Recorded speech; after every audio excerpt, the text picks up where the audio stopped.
Hey guys, Nerdspire here. Welcome to my video today where we are going to be talking about The Penguin episode 3 and 4 and what it did to impact the story. These episodes are probably my favorite so far. Before we begin, make sure to hit that like button and subscribe if you guys enjoy it. Episode 3 is primarily focused on Victor, the Penguin's driver, and the episode starts with an emotional flashback. We see Victor show up with a girl who shows up again in the story.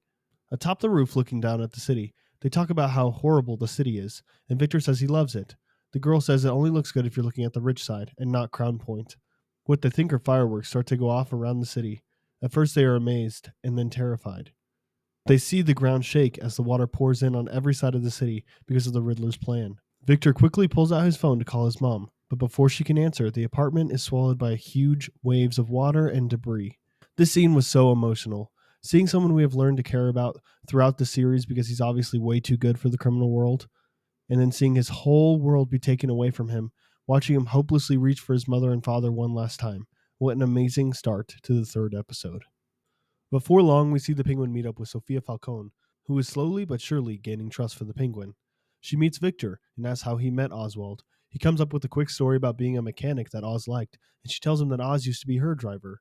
Oz arrives back at his place, and Sophia tells him that they must go, for they're going to see a new drug like he's never seen. She takes him to Arkham, and they both find themselves in the lab that's creating the new drug Bliss, which is being created from spores of a very, very fragile fungus. At first, Oz doesn't trust it, but soon realizes this drug was used to sedate and calm patients at Arkham, and that its applications could be of great use. They go to visit with another crime family, the Triads, but are quickly cornered and held at gunpoint because the Penguin owes money to the gang. Instead, they convince them to lower their guns and listen to the proposal.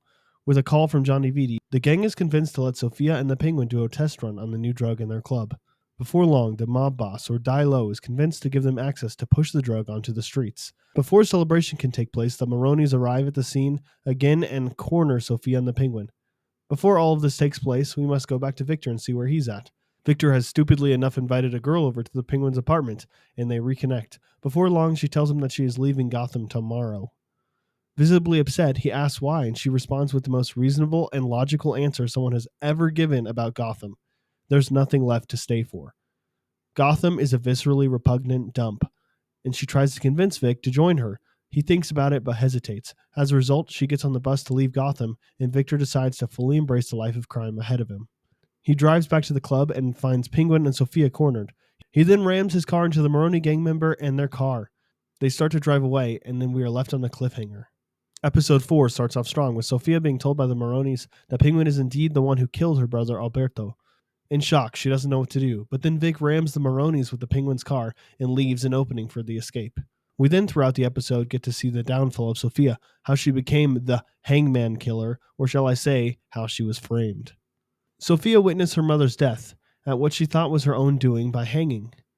Later in life, doing charity events for suicide awareness, a reporter comes up to her in order to plead with Sophia to look into the deaths of the girls at 44 Below, the club underneath the Iceberg Lounge. Just like we saw in the Batman movie, it was in reality Carmine himself that killed these women, but even giving the reporter a chance to explain herself to Sophia was reason enough to banish Sophia from the family. But worse than that, in many ways, Carmine sentenced her to a fate worse than death. He sent her to Arkham, where she would be observed and tortured in order to submit to testing for psychosis. This must have been horrible. A little information about me. I was once in a psychiatric hospital, similar to Arkham, although obviously much, much better than how they treat people there. It was terrifying being surrounded by crazy people, stripped of your dignity and constantly watched. I can't even imagine what it must have been like, but watching this felt slightly relatable and made me feel truly sorry for the character of Sophia Falcone. Later in the episode, we see her acknowledge the Falcones at the dinner party, and she cheers to new beginnings, alluding to what she is about to do. Gia, one of the daughters of the family, was taken by Sophia into the greenhouse and given cake, but little did she know her family was suffocating inside the Falcone mansion. Both episodes were great in their own individual ways, giving us more insight into characters and their motivations. I give both of these episodes a solid 5 stars. They were perfect, at least to me.